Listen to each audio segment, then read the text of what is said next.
Hi everyone, CSAT 2023 के paper solution के part 6 में आज हम नंबर सिस्टम के और दो प्रॉब्लम्स देखेंगे और ये थोड़े से ट्रिकी प्रॉब्लम्स है तो ज़रूर इस वीडियो को देखना। चलो शुरू करते हैं फर्स्ट प्रॉब्लम से। A 3-digit number ABC on multiplication with D gives 37 DD, where A, B, C and D are different non-zero digits. What is the value of A plus B plus C? तो देखो, इसमें हमको बोला गया है कि ABC एक number है 3 डिजिट का, जिसको D जो सिंगल डिजिट है उसको मल्टीप्लाई करने से जो वैल्यू मिलता है वो है 37DD। मतलब ये जो दो डिजिट्स है वो ये D के समान है। हमको पूछा गया है कि A plus B plus C, मतलब ये तीन जो डिजिट्स है इसका टोटल क्या है। ओके, तो देखने में तो ये बहुत मुश्किल सवाल लगता है और मैं कहूँगा कि मुश्किल तो है ही। Okay, unless you have solved such kind of problems before, you will think that it is a very difficult problem, क्योंकि फिर हमारे दिमाग में पहले ही आता है कि हाँ अभी अब मैं एक्सपेरिमेंटेशन करके देखूँ, यहाँ पे 1 लेके देखूँ, 2 लेके देखूँ, 3 लेके देखूँ, हाँ, और पता नहीं कि ये 9 तक लेके यहाँ पे भी मल्टीपल कॉम्बिनेशंस हो सकते हैं तो कैसे कर लूँ। लेकिन आप इसको ठीक से देखिए, ये जो मल्टीप्लिकेशन है ना, ये आप ऐसे भी लिख सकते हो, राइट? तो अगर आप इसको इस तरह से लिखोगे तो फिर ABC का वैल्यू क्या आएगा? 37DD divided by D, correct? अब ये जो 37DD है, फॉर एग्जांपल टेक से 1 2 3 5 1235, तो ये क्या होता है? अपने को पता है कि दिस इज 1200 प्लस 35। ये जो 10th और यूनिट डिजिट है उसको हम इस तरह से अलग से निकाल के लिख सकते हो। ये रिप्रेजेंटेशन ऑफ नंबर जो मैंने 2022 पेपर का जो रिवीजन वीडियो है उसमें रिप्रेजेंटेशन ऑफ नंबर में ये कंसेप्ट मैंने डिस्कस किया था। अब इसको लिख सकते हो 3700 plus D D divided by D, which is nothing but 3700 divided by D plus D D divided by D. तो D D divided by D हमेशा क्या आएगा? Irrespective of what digit you use, it will be always 11। जैसे कि 11/1 या 22/2 या 33/3, right, या 55/5। D का चाहे जो भी वैल्यू हो, ये जो फैक्टर है, मतलब ये जो फ्रैक्शन है, उसका वैल्यू हमेशा 11 ही आएगा, right?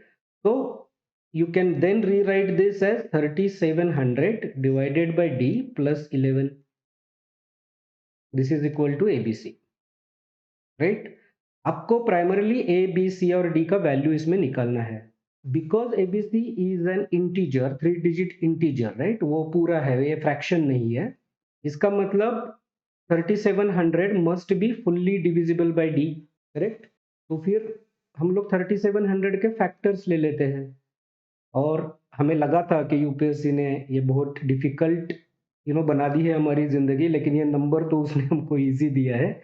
Because 37 is a prime number, so this is basically 37 multiplied by 100 divided by D plus 11। हमको बेसिकली 100 के फैक्टर्स लेने हैं, which is 4 and 5 divided by D plus 11। तो डी का वैल्यू क्या हो सकता है? डी का वैल्यू एक तो 4 हो सकता है या 5 हो सकता है, इससे अलग दुनिया में उसका कोई भी वैल्यू नहीं हो सकता। तो d has to be either 4 और 5 for 3700 to be fully divisible by d, because उसका प्राइम फैक्टर है और दो भी हो सकता है, right? So it can be either 2 और 4 और 5, ये तीन में से ही उसका वैल्यू हो सकता है। तो हम इसको अभी डाल के देख लेते हैं कि 3700 जो है अपना, तो अब अगर 2 से डिवाइड करोगे तो 2 1 जा 2, 8 16 5 0, राइट? तो ये क्या हो गया? ये आ गया 4 डिजिट नंबर। इसमें आप 11 ऐड करोगे तो this number will become 1861, which is not true because ABC is a 3 digit number. तो ये 2 नहीं हो सकता।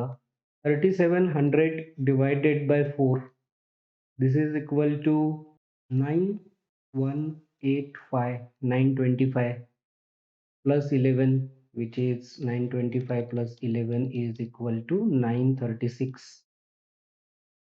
तो ये तो ठीक ठाक लग रहा है क्योंकि तीन डिस्टिंक्ट डिजिट्स है और डी हमारा इस केस में 4 है, तो ये भी डिस्टिंक्ट है बिकॉज उन्होंने बोला है कि all four of them are different non zero digits, so this condition, this number is meeting. So इसको मैं थोड़ा इरेज करता हूँ और कलर भी अलग लेता हूँ. तो 936 multiplied by 4 is equal to 6 4 the 24, 12 plus 2 14, 37. हो गया ना. चलो 5 का भी ट्राई करके देखते हैं. तो 3700 divided by 5 is equal to 5 7 35 2 4 0. So 740 plus 11 is equal to 751. इस सिनेरियो में d is equal to 5, तो ये नहीं हो सकता क्योंकि these are distinct digits. तो ये 5 और 5 सेम है, मतलब ये b का वैल्यू और d का वैल्यू सेम आ रहा है, तो 5 नहीं हो सकता, सिर्फ 4 ही हो सकता है. ओके, और इसके अलावा 2 3 4 की जगह उसके अलावा हमको कोई दूसरा डिजिट चेक करने की जरूरत नहीं है because it has to be a factor of 3700 as we saw here. So your answer, so basically they have asked value of a plus b plus c, which is 9 plus 3 plus 6 18. Option A, that's your answer. तो ये तो वैसे difficult सवाल था, लेकिन अगर आपको ये क्लिक कर गया तो फिर ये इजी बन रहा था. चलो नेक्स्ट क्वेश्चन देखते हैं. How many natural numbers are there which give a remainder of 31 when 1186 is divided by these natural numbers? So basically because you are getting a remainder of 31, you have to find, तो इसमें से 31 निकाल देते हैं हम लोग, तो अपने को मिल रहा है 1155. तो आपको 1155 के ऐसे फैक्टर्स निकालने हैं सारे, और रादर नंबर ऑफ फैक्टर्स निकालने, क्योंकि यहाँ पे सिर्फ हमको हाउ मेनी पूछा है, कौन से है वो तो नहीं पूछा है, राइट. हमको ये देखना है कि उसके कितने फैक्टर निकल के आते हैं जो 31 का रिमाइंडर छोड़ेंगे. इसका मतलब those factors need to be greater than 31, क्योंकि अगर 31 से छोटे जो फैक्टर है तो वो 31 को फर्दर डिवाइड कर लेंगे. we cannot really have a factors which are smaller than 31, right. Reminder का अगर हमको 31 चाहिए तो वो एक कंडीशन इसको मीट करना पड़ेगा. तो basically then we have to factorise 1155. तो ये तो 5 का फैक्टर है, हमको पता है. तो दिस इज 5 2 3 एंड 1, 231 into 5. फिर ये 3 का 3 इसका फैक्टर है क्योंकि सम ऑफ डिजिट्स इज 6.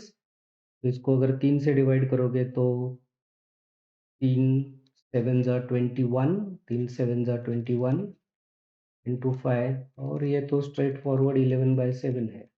तो इसका प्राइम फैक्टराइजेशन हो गया 11 7 3 and 5, राइट.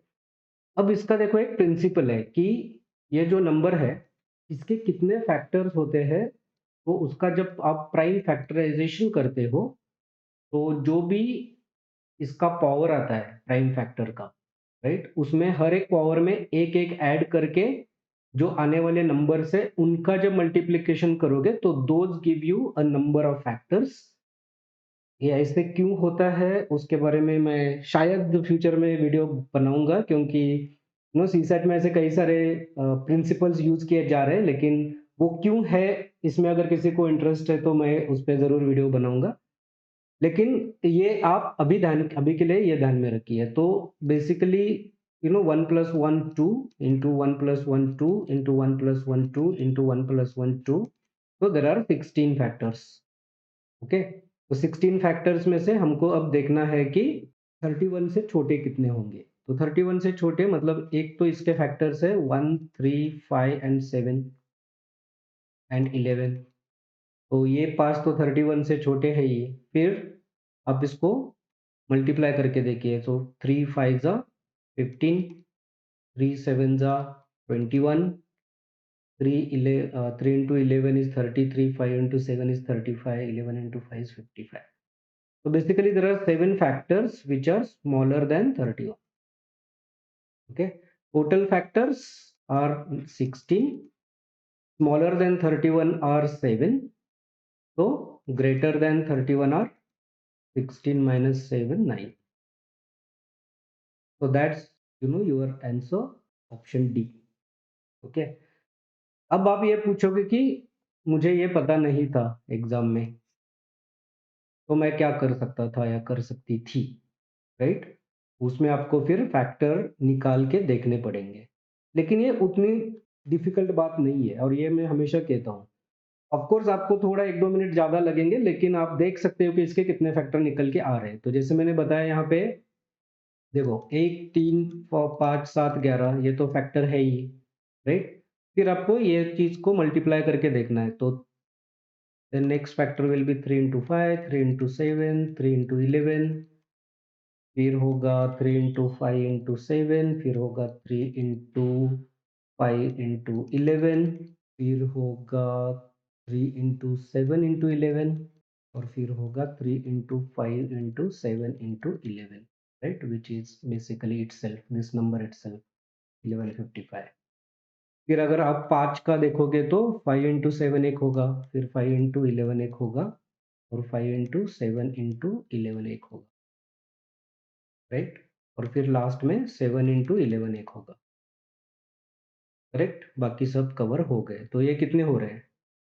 1, 2, 3, 4, 5, 6, 7, 8, 9, 10, 11, और ये 5, 16 फैक्टर हो गए।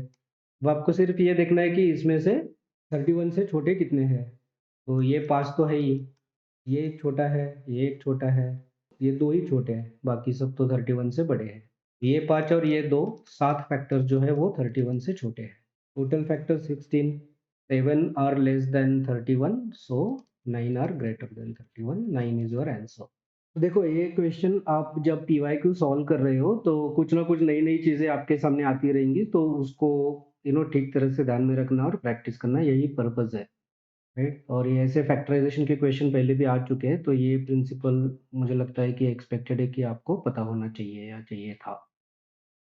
लेकिन मेरा ऑब्जेक्टिव यही है कि अगर नहीं पता है तो कैसे करेंगे वो भी मैं दिखा रहा हूँ। तो कभी-कभी ईज़ी होती है चीज़ें, जितनी लगती है उतनी डिफ़िकल्ट नहीं होती। ठीक है, so just subscribe to my channel if you like my explanations, and I'm going to start some geography videos as well, which will be fully animated. So thanks for watching, and I will see you in the next video. Thank you.